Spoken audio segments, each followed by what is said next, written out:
Assalamualaikum warahmatullahi wabarakatuh. Alhamdulillahirrahmanirrahim. Segala puji bagi Allah, Tuhan semesta alam, yang telah memberikan kita kembali berbagai macam nikmat. Yang terutama adalah nikmat iman dan Islam.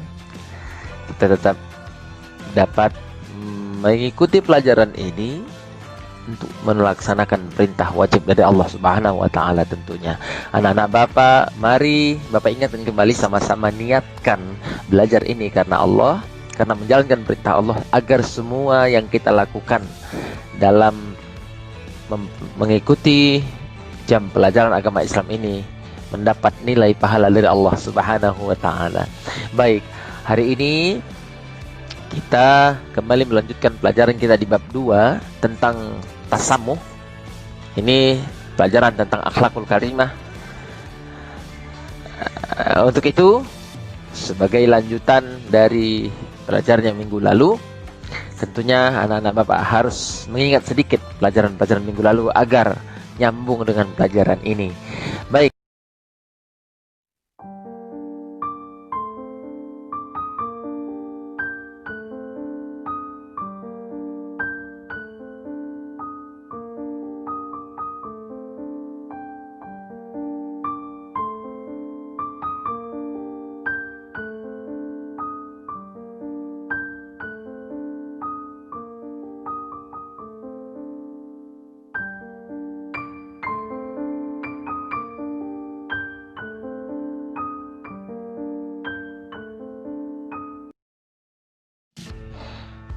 Anak-anak Bapak, mari sama-sama kita pahami mengenai toleransi dalam kehidupan ini. Dan kalau minggu lalu kita sudah membahas tentang toleransi dalam hal muamalah dari segi kehidupan, perbedaan warna kulit, buruk, cantik, tinggi, rendah, panjang, pendek, dan lain sebagainya, maka itu akan berkaitan dalam hal pemahaman tentang beragama. Nah, sekarang kita coba pahami bagaimana toleransi dalam beragama itu.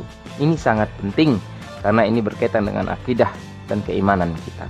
Pertama, harus dipegang teguh ini, harus diingat benar-benar, karena ini yang penting dalam kehidupan kita di dunia dan akhirat, bahwa toleransi dalam beragama itu yaitu sikapnya itu saling menghormati dan menghargai antar penganut agama lain, saling menghargai, menghormati antar sesama umat beragama. Apa contohnya? Seperti tidak memaksakan orang lain untuk menganut agama kita. Tidak boleh ada paksaan, ya. Allah sendiri pun tidak memaksa orang untuk masuk Islam. Namun Rasulullah dulu wajib menyampaikan. Kalau kita sekarang ini menyampaikan tidak perlu seperti Rasulullah lagi. Cukup dengan media saja. Banyak media cetak, media elektronik, dan lain-lain, ya. Sampaikan. Kalau tidak mau, tidak usah. Kemudian tidak mencela atau menghina agama lain dengan alasan apapun. Tidak boleh. Kecuali untuk menceritakan di kalangan kita sendiri apa kekurangan. Itu untuk kalangan kita. Jangan sampai mereka mendengar supaya mereka tidak merasa tersinggung. Kemudian tidak melarang ataupun mengganggu umat lain, umat agama lain maksudnya, untuk beribadah sesuai agama kepercayaan masing-masing, selama itu tidak mengganggu tidak mengganggu kehidupan kita bermuamalah. Kalaupun mengganggu, jangan main hakim sendiri, laporkan kepada pihak yang berwenang untuk menangani itu, ya. Ini pemahaman tentang bertoleransi. Namun ini sangat penting.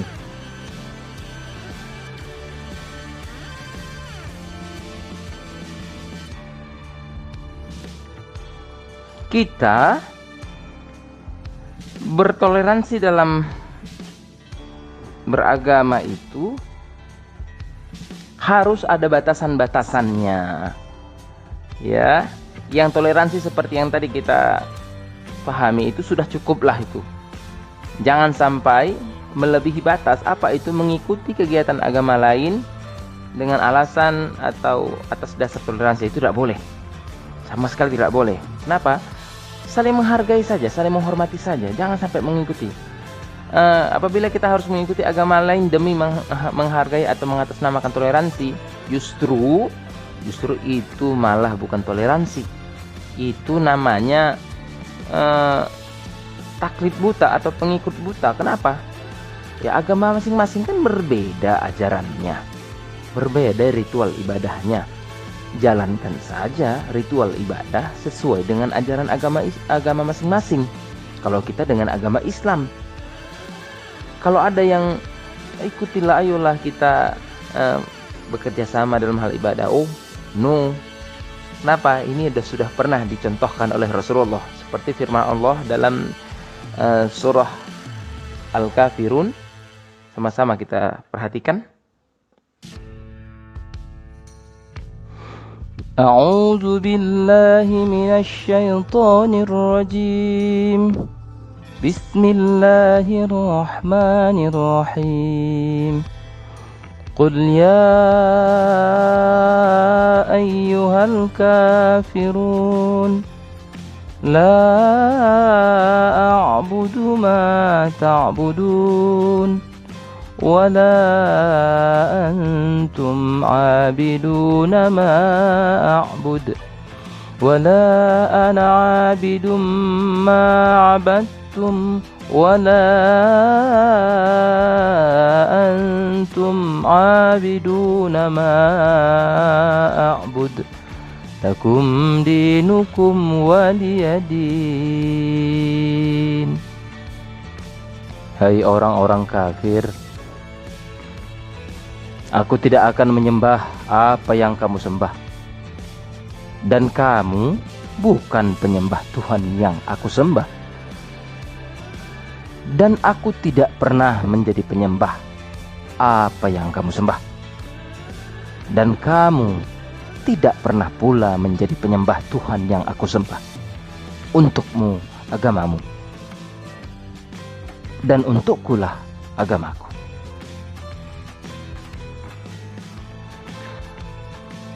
Asbabun nuzul dari surah Al-Kafirun yang sudah kita baca bersama tadi adalah waktu Rasulullah SAW diajak bernegosiasi oleh beberapa orang dari suku Quraisy. Mereka mendatangi Rasulullah. Pada saat itu mereka ingin bernegosiasi mengenai peribadatan. Waktu itu Rasulullah hidup berdampingan dengan mereka yang berlainan keyakinan. Orang-orang suku Quraisy, ada yang menyembah berhala, ada yang menyembah matahari, dan lain sebagainya. Sementara Rasulullah menyebarkan agama yang dibawa dari Allah Subhanahu wa taala, yaitu menyembah Allah Tuhan yang satu. Tapi Rasulullah tetap mencerminkan, menampilkan akhlak yang sangat mulia yang hidup berdampingan dengan mereka. Nah, dalam hidup bersama itu, namun tetap berbeda keyakinan, mereka ingin mengajak Rasulullah bernegosiasi mengenai peribadatan, yaitu mereka menawarkan bahwa bagaimana kalau kita saling bekerjasama atau saling mendekatkan pemahaman kita tentang agama dan keyakinan kita. Mereka menawarkan kepada Rasulullah, bagaimana kalau kita saling mengikuti ajaran agama.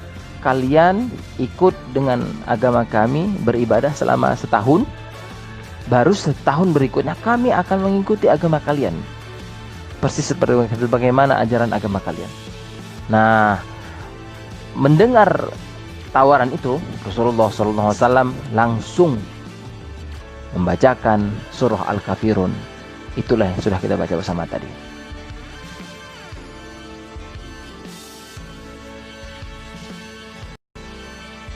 Jadi sudah jelas surah Al-Kafirun itu mengatur bahwa toleransi oke, namun dalam urusan agama, akidah, ketauhidan tidak ada negosiasi atau toleransi.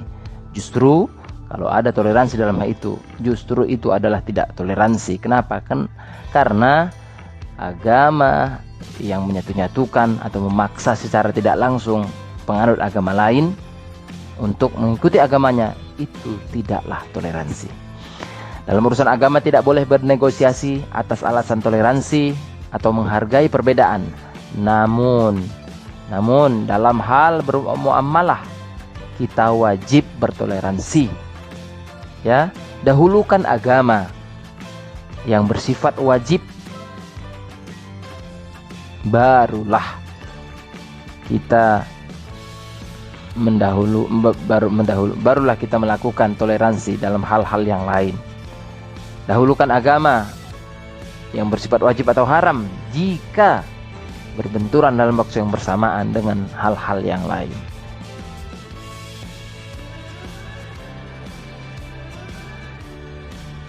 Jika tadi dalam hal beragama, hal-hal yang wajib dalam agama tidak boleh toleransi, namun untuk hal-hal yang lain, bahkan contohnya hal-hal yang sunnah, umpamanya bertemu hal yang muamalah dengan hal yang sunnah dalam hal kita untuk dalam waktu yang bersamaan, maka kita pilih dahulukan toleransi daripada hal yang sunnah itu. Ya, jadi kita wajib bertoleransi atau tasamuh, hargai perbedaan, karena perbedaan itu sendiri sebetulnya adalah Allah yang menciptakan. Ingat, kalau Allah sudah menciptakan, pasti ada hikmah di baliknya. Jangan kita sok-sokan, jangan merasa paling benar, supaya kita mudah menerima perbedaan. Orang yang mudah menerima perbedaan, otomatis toleransi akan tercipta dengan sendirinya. Kalau kita mau membuat sebuah kata saja, kita perlu beberapa huruf yang berbeda. Kalaupun kita akan membutuhkan beberapa huruf yang sama, pasti kita butuh yang berbeda. Begitu juga hidup kita. Kalau hidup kita ini sama semua, takkan menjadi sebuah peradaban. Pahaman anak Bapak, contoh kita lihat dulu sini, indah. Bapak mau bilang kata indah.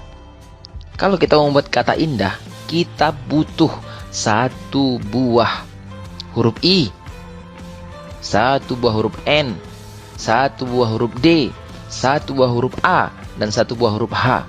Dari 5 huruf ini tidak ada yang sama. Tapi ketika mereka bersatu menjadi sebuah kata yang indah. Indah? Indah kan? Iya. Kemudian, ingat, Allah membuat perbedaan. Allah Maha Bijaksana. Kenapa? Allah lebih tahu dengan perbedaan itu manusia saling memerlukan, saling membutuhkan. Kalau semua sama, aku nggak butuh sama dia, aku udah ada kok. Aku udah ada, aku nggak butuh. Kemudian Allah juga bijaksana. Kenapa? Karena dengan perbedaan, Allah tahu roda kehidupan manusia akan berjalan. Ada yang kaya, ada yang miskin. Kalau semua kaya, nggak ada yang miskin. Siapa yang jadi pembantu? Siapa yang jadi tukang gojek? Siapa yang jadi tukang sapu? Siapa yang jadi OB? Bukan berarti rendah, enggak. Bapak nggak bilang itu rendah pekerjaan. Cuman kan, siapa yang mau menjalani profesi itu kalau tidak ada perbedaan? Kemudian, Allah Maha tahu, nak. Allah Maha tahu siapa yang pantas jadi hitam, putih. Siapa yang pantas punya hidung mancung atau gigi mancung. Atau siapa yang pantas punya hidung pesek atau muka pesek. Siapa yang pantas tinggi atau rendah. Allah yang tahu. Kenapa?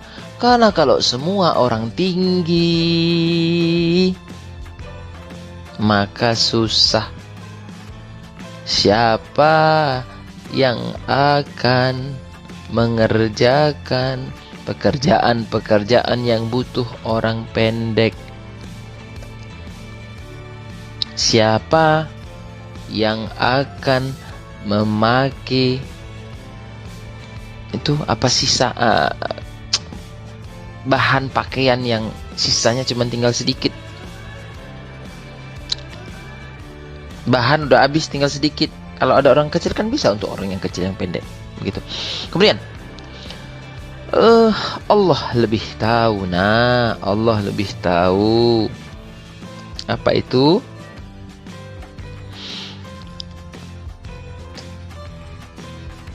Siapa yang sanggup menerima rezeki kaya dan miskin? Kita pingin kaya, pingin, tapi kita nggak sadar bahwa kita nggak bisa kaya. Kenapa? Karena banyak orang kaya, dia malah berdosa gara-gara kekayaannya.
Nah, setelah kita memahami tentang pengertian toleransi dan lain sebagainya, maka kita harus terapkan, jangan hanya sekedar diketahui, namun harus diterapkan juga.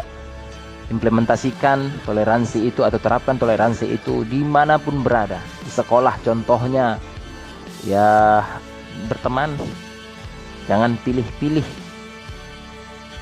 Harus yang kaya-kaya saja, yang pintar-pintar saja, jangan. Atau di sekolah, ada orang yang agak rendah kemampuannya, lalu kita menjauhinya atau kita mengejeknya, kita meledeknya. Atau ada teman yang memberikan pendapatnya kurang tepat, kita ketawa, ya itu juga nggak toleransi. Ya, perbedaan-perbedaan di sekolah itu harus kita terima, harus kita hargai, jangan ada diskriminasi. Di lingkungan masyarakat juga kita harus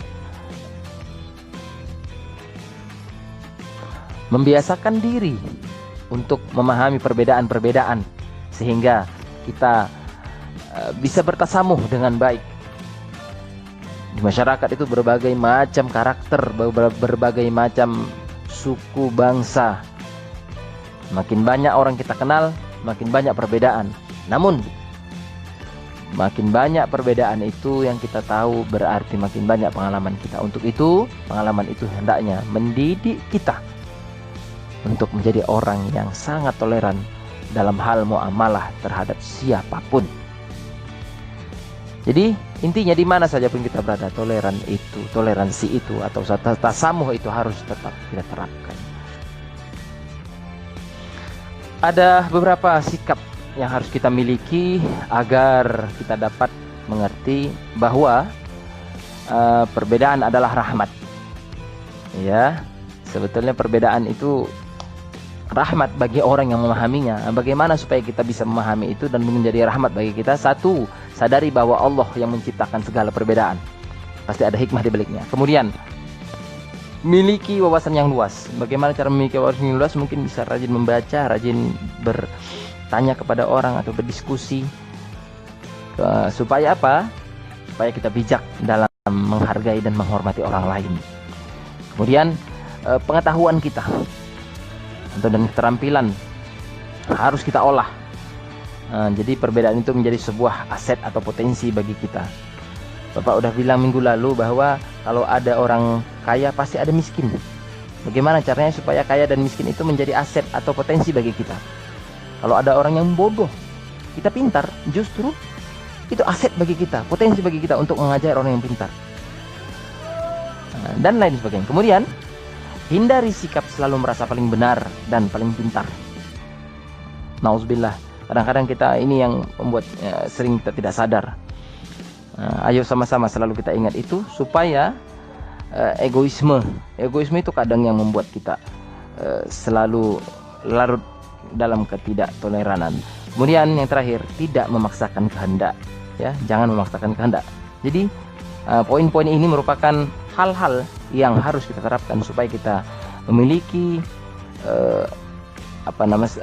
pemikiran dalam benak kita bahwa perbedaan itulah rahmat. Ulangi, perbedaan adalah rahmat. Itu yang harus kita tanamkan dalam pikiran kita.